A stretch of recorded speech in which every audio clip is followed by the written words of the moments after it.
భారత్ తన భద్రతా అవసరాలను తీర్చేందుకు వేగంగా చర్యలు తీసుకుంటుంది. ప్రపంచంలోని అత్యుత్తమ వాయు రక్షణ వ్యవస్థల్లో ఒకటైన S-400 మిసైల్ వ్యవస్థ ఒప్పందం కూడా ఇందులో ఒక భాగం. S-400 మిసైల్ వ్యవస్థ భారత వైమానిక దళంలో అత్యంత శక్తివంతమైన ఆయుధం.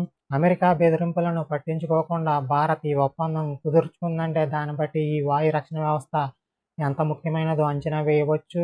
S-400 మిసైల్ వైమానిక రక్షణ వ్యవస్థ భారతదేశంపై ఏదైనా వైమానిక దాడి జరిగితే ఆ వైమానిక దాడిని అడ్డుకోగలదు.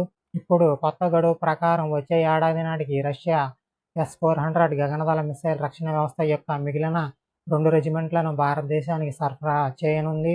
$5.5 బిలియన్ ఈ ఒప్పందం కింద రష్యా ఇప్పటికే భారత్కు 3 యూనిట్ల సుదూర మిసైల్ వ్యవస్థలను సరఫరా చేసింది. చైనా నుంచి ఎదురవుతున్న భద్రతా సవాళ్లను ఎదుర్కోవడానికి వాయుశక్తి సామర్థ్యాన్ని పెంపొందించే ప్రయత్నాల్లో భాగంగా భారత్ ప్రధానంగా ఈ మిసైల్ వ్యవస్థలను కొనుగోలు చేస్తోంది. రష్యా నిర్మించిన 2 యుద్ధ నౌకలలో మొదటిది సుషీల్ను సెప్టెంబర్లో భారత్కు అందజేయబోతుంది. రెండో యుద్ధ నౌక తమల్ను జనవరిలో అందజేసే అవకాశం ఉంది.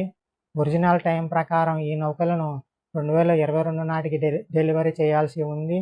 అయితే ఉక్రెయిన్ రష్యా యుద్ధం కారణంగా ఇది ఆలస్యం అయింది. 2018లో సంతకం చేసిన 4 యుద్ధ నౌకల ఒప్పందం ప్రకారం రష్యా స్టెల్త్ ఫ్రిగేట్లను సరఫరా చేస్తుంది. మిగిలిన 2 నౌకలలో భారత్లో తయారవుతున్నాయి. వచ్చే ఏడాది నాటికి S-400 మిసైల్ వ్యవస్థ సరఫరా పూర్తవుతుంది. ముఖ్యంగా చైనా, పాకిస్తాన్లను దృష్టిలో ఉంచుకుని S-400 మిసైల్ వ్యవస్థలను మోహరిస్తారు. దీని పరిధి 40 నుంచి 400 కిలోమీటర్లు.